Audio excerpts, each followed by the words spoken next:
Terima kasih kalian sudah klik video ini. Bagi kalian yang ingin ikutan Cerberus Copy Trading, langsung saja klik link deskripsi yang ada di bawah ini dan langsung akan muncul tampilan seperti ini. Lalu silahkan kalian langsung klik daftar. Bagi yang belum punya akun, untuk username itu bebas. Misalkan nama username-nya adalah pemula trading dan jangan lupa untuk di akhir username-nya diberikan @cerberus.com. Jika kalian tidak mengetik cerberus.com, maka akun Anda tidak akan bisa terdaftar. Untuk password silahkan kalian pilihkan sendiri. Untuk nama silahkan bebas. Untuk nomor handphone harus nomor handphone yang aktif karena jantung Cerberus Copy Trading itu ada di dalam nomor handphone. Jika nomor handphone berbeda, maka Cerberus Copy Trading tidak akan berlaku. Untuk kode referral bisa diisi atau bisa dikosongkan. Setelah kalian sudah mengisi semuanya, bisa langsung kalian klik register dan akan muncul tampilan seperti ini. Untuk mengaktifasi Cerberus Copy Trading, bisa langsung kalian WA admin terhadap nomor ini. Dan untuk biayanya adalah 4 juta rupiah untuk member reguler dan 40 juta rupiah untuk member eksklusif. Jika kalian ingin mengetahui simulasi profit tradingnya, langsung bisa kalian klik kalkulator Cerberus, masukkan modal dengan satuan dolar, klik 1000 misalkan, dan untuk jumlah harinya max 365, langsung klik hitung. Setelah itu akan muncul seperti ini dan scroll ke bawah. Nah, di sini adalah total profit bersihnya, yaitu totalnya adalah 3.293. Untuk info lebih lanjut, silahkan WA admin di nomor ini. Selamat menikmati materi di video kali ini.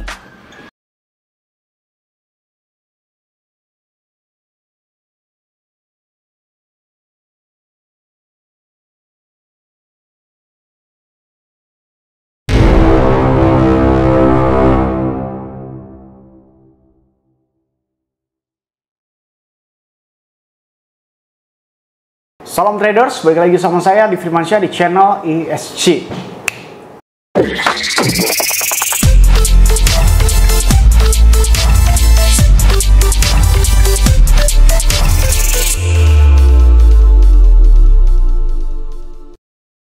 Oke, apa kabar kalian semuanya? Semoga kalian mengikuti signal saya kemarin.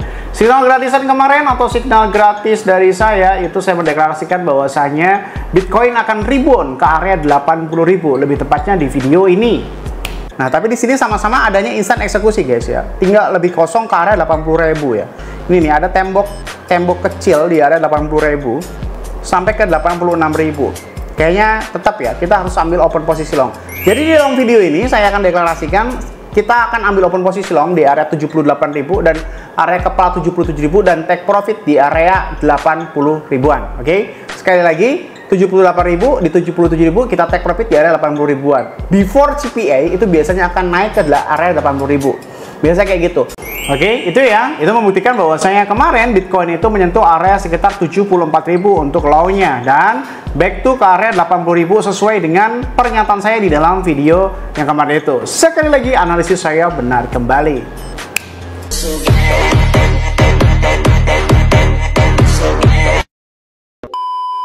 Oke, sebelum itu saya akan menceritakan sebuah perspektif saya ya. Ini seolah-olah nih ya, seolah-olah tuh saya tuh pengen sambil ngopi, sambil ngerokok gitu cerita ke kalian gitu ya kan. Bayangin aja lah ini kopi sambil ngerokok. Karena saya bukan perokok. Gini, ada satu hal yang mau saya sampaikan ke kalian yang seolah-olah ini membuat hati saya tuh berdebar-debar gitu lah ya. Kita ngobrol santai aja lah ya. Kita coba kasih masing-masing pendapat gitu kan. Saya menyadari ini ketika kemarin itu terjadi rapat darurat The Fed ya. Powell mengumumkan bahwasanya terjadi rapat darurat The Fed. Yang impact-nya ya ini menurut para ahli fundamental ini memang gara-gara rapat fundamental itu harga naik ke 81 ribuan tuh, back to rebound. Nah, kok jadi saya kepikiran sesuatu ya? Gini, Powell atau The Fed itu kan sama-sama dari US. Trump juga dari US. Mereka saling berselisih pendapat atau seolah-olah berselisih pendapat tentang kebijakan moneter yang saling berkontradiksi. Tapi ya sebenarnya andai kata Powell atau The Fed itu menuruti keinginan Trump tentang suku bunga, maka efeknya terhadap Bitcoin, ini kan kita bicara Bitcoin karena kita berkecimpung di dalam dunia Bitcoin ya. Efeknya akan membuat Bitcoin pump.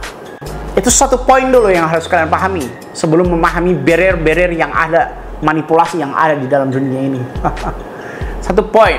Poin kedua, kebijakan Trump tentang tarif dagang itu justru kontradiktif dengan tujuan akhirnya jika Powell menuruti Donald Trump.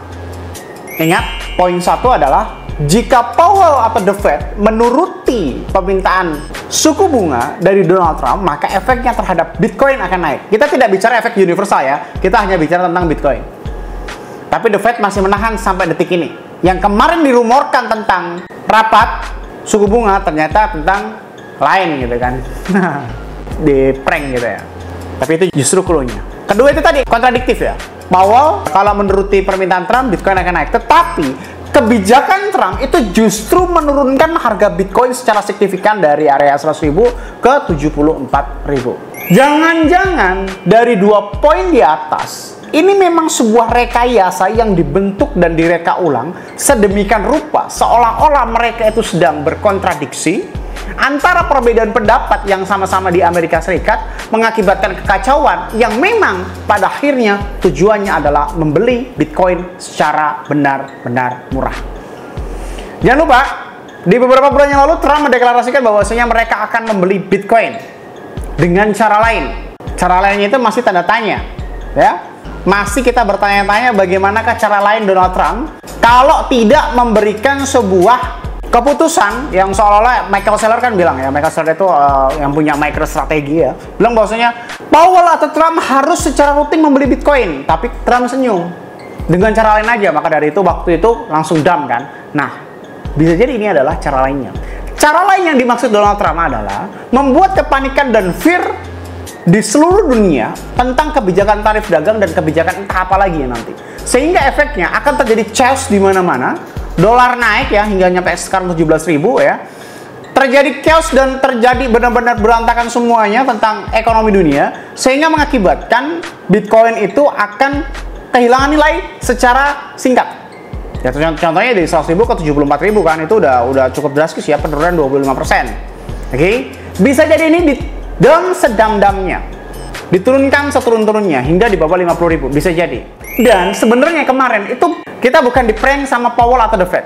Donald Trump dan beberapa penguasa petinggi lainnya atau The Fed juga bahkan ikuti di dalam itu. Bisa jadi bahwasanya kemarin itu adalah tes ombak. Bagaimana animo masyarakat, bagaimana ketertarikan masyarakat tentang rapat darurat yang digadang-gadang atau yang diramal oleh seluruh dunia adalah rapat tentang suku bunga. Yang pada akhirnya bukan kan, tentang hal lain gitu kan. Bisa jadi itu memang pemicu atau trigger untuk mengetahui seberapa besar impact yang terjadi jika beneran tarif dagang akan disesuaikan sesuai dengan kemauan Donald Trump. Jadi kesimpulannya di dalam video ini, saya meyakini perspektif saya, perselisihan pendapat antara Donald Trump dan The Fed atau Jerome Powell itu memang semuanya cuma rekayasa. Mereka berdua seolah-olah berantem, seolah-olah berselisih pendapat, kontradiktif, seolah membuat chase di seluruh dunia agar Bitcoin turun. Dan kemarin itu adalah test drive. Coba bayangkan ketika tiba-tiba Jerome Powell menuruti apa kata permintaan Trump, bahkan mendua kali lipat gandakan permintaan Trump. Contoh, misalkan tarif Trump itu mintanya 2% aja untuk tarif dagangnya. Nah, sama Powell dinaikin sampai 4%, yang efeknya itu bisa drastis parah.